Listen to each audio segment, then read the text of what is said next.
Après plusieurs jours de suspense, le Premier ministre espagnol a annoncé qu'il resterait au pouvoir malgré l'ouverture d'une enquête contre son épouse. Josep Borrell estime que le conflit entre Israël et le Hamas est un combat pour un territoire. Le chef de la diplomatie européenne plaide pour un partage de la terre. En raison de la guerre, l'Ukraine suspend partiellement ses obligations vis-à-vis de la Charte européenne des droits de l'homme.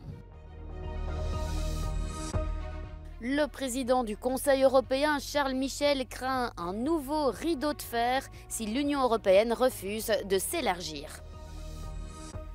Le ton monte entre Dublin et Londres face au projet d'expulser des migrants du Royaume-Uni vers le Rwanda. C'est en Irlande que les réfugiés s'orientent désormais. 9 membres présumés des citoyens du Reich comparaissent pour un projet de coup d'État déjoué fin 2022. Ce sera le premier de 3 procès prévus jusqu'en 2025. Après avoir annoncé qu'il réfléchissait à une démission, Pedro Sánchez a finalement décidé de rester à son poste. L'annonce a été faite ce lundi lors d'une allocution du leader socialiste devant sa résidence officielle à Madrid. Asumo la decisión de continuar con más fuerza si cabe al frente de la presidencia del Gobierno de España. Solo hay una manera de revertir esta situación, que la mayoría social, como ha hecho estos 5 días, se movilice en una apuesta decidida por la dignidad y el sentido común, poniendo freno a la política de la vergüenza que llevamos demasiado tiempo sufriendo. Pedro Sánchez avait menacé de démissionner après l'annonce de l'ouverture il y a quelques jours d'une enquête préliminaire contre son épouse pour trafic d'influence et corruption. La plainte a été déposée par une association proche de l'extrême droite et le Premier ministre espagnol y voit une campagne de déstabilisation orchestrée par l'opposition. La semaine dernière, sympathisants et opposants à Pedro Sánchez avaient manifesté près du siège du Parti socialiste à Madrid, alors que la classe politique du pays est fortement divisée. Josep Borrell estime que le conflit entre Israël et le Hamas est un combat pour des territoires. Le diplomate estime que la solution à la guerre au Proche-Orient serait un partage des terres. Josep Borrell a défendu son point de vue lors d'une réunion spéciale du Forum économique mondial de Riyad. I've been told geography doesn't matter anymore, globalization, blah, blah, blah. In Ukraine, it's a fight for the land. And here in Gaza and in Palestine, it's a war for the land. 2 people who are fighting for the same land. And the only solution is to share this land. De son côté, le président de l'autorité palestinienne Mahmoud Abbas appelle Washington à tout faire pour convaincre Israël de ne pas lancer d'offensive sur Rafah. Le ministre israélien des Affaires étrangères, Israël Katz, assure qu'en cas d'accord avec le Hamas, l'opération prévue par Tsahal à Rafah sera suspendue. Dans l'attente d'un résultat des négociations, les forces israéliennes ont procédé dans la nuit de dimanche à lundi à plusieurs frappes sur le sud de l'enclave palestinienne.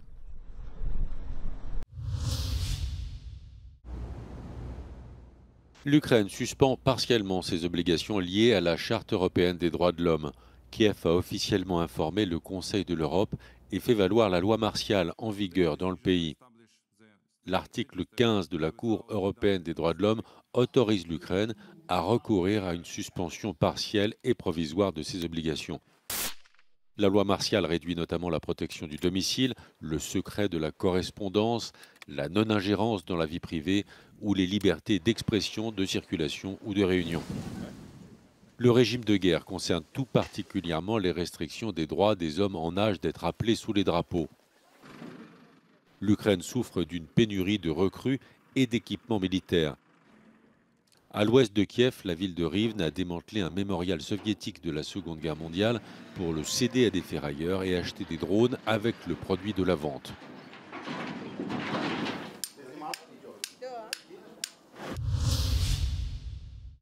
L'Union européenne doit accepter de nouveaux membres issus de son flanc oriental et des Balkans occidentaux, sous peine d'être confrontée à un nouveau rideau de fer, a déclaré Charles Michel.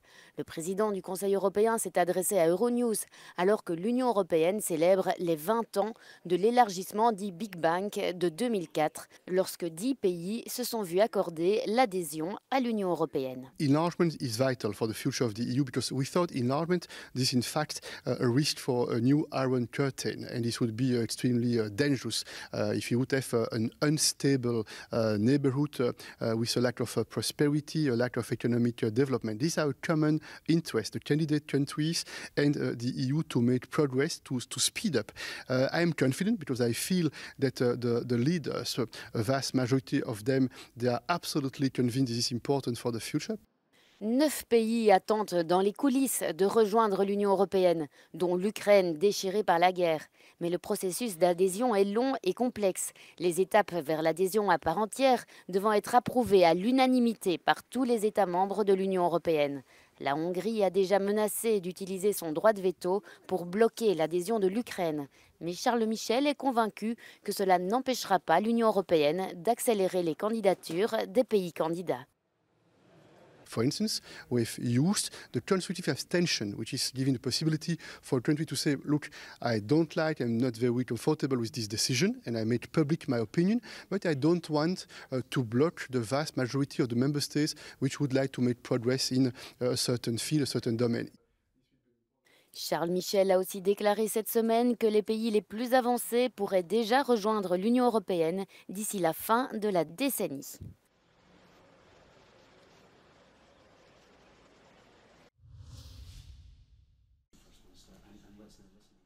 Menacé par 2 votes de défiance au Parlement, le Premier ministre écossais Humza Yousaf a annoncé sa démission ce lundi. Son départ intervient quelques jours après la fin de la coalition entre les écologistes et son parti, le SNP, en minorité au Parlement avec 63 sièges sur 129. Les 2 partis étaient en désaccord sur la politique environnementale du pays et sur des questions liées aux personnes transgenres. Humza Yousaf restera en poste jusqu'à ce que le Parlement désigne un successeur.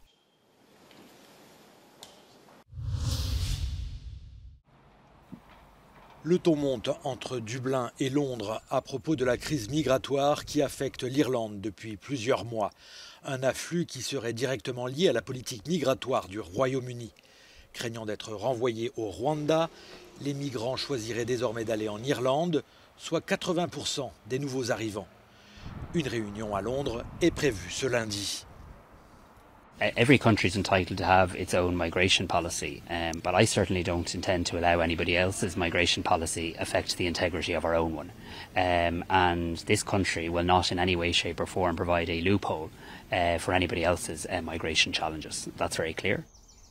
La semaine dernière, de violents affrontements ont de nouveau éclaté lors d'une manifestation dans le comté de Wicklow en Irlande contre un projet d'hébergement pour les réfugiés. Les manifestants et la police s'accusent mutuellement de recours excessif à la force. Au moins 6 personnes ont été arrêtées.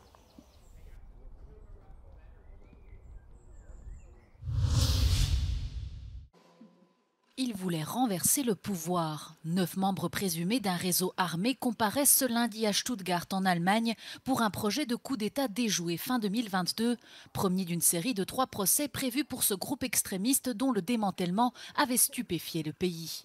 Baptisé Reichsbürger, ce groupuscule projetait d'envahir la Chambre des députés allemands à Berlin pour y arrêter les élus et renverser le gouvernement, puis négocier un nouvel ordre en Europe avec la Russie. Le cerveau présumé est un aristocrate et homme d'affaires qui devait prendre la tête du pays après le putsch. Autour de lui, un attelage assez hétéroclite allant d'anciens officiers de l'armée et députés d'extrême droite à une astrologue et une juge. Das ist eine wirklich neue Qualität von terroristischem Netzwerk, was wir dort vorfinden, vor allen Dingen gefährlich, mit sehr vielen Waffen ausgestattet. Und wir haben es hier, dem Sachverhalt, der jetzt vor Gericht verhandelt, mit etwas zu tun, was an das Herz der Demokratie geht. Es sollten Umsturzpläne im Deutschen Bundestag erfolgen. Le groupuscule s'est structuré fin juillet 2021 avec une organisation politique et militaire. La mouvance des Reichsbürger regroupe des extrémistes qui rejettent la légitimité de la République allemande moderne et croient en la pérennité du Reich allemand d'avant la Première Guerre mondiale sous la forme d'une monarchie. Au total, ils seront 27 à devoir répondre de leur projet devant la justice allemande dans 3 procès différents. À chaque fois, la justice a prévu une 50aine de jours d'audience jusqu'en janvier 2025. Blocage d'une voie rapide à Turin à l'ouverture du G7 sur la défense de l'environnement. Plusieurs dizaines de militants ont marché sur une voie rapide pour réclamer davantage d'efforts dans la lutte contre le réchauffement climatique. Certains manifestants ont aussi déployé des drapeaux palestiniens. Les ministres du G7 se réunissent 2 jours pour discuter des stratégies adoptées face au changement climatique et notamment renforcer les capacités en énergie renouvelable. C'est la première réunion sur le climat depuis la COP28 de Dubaï.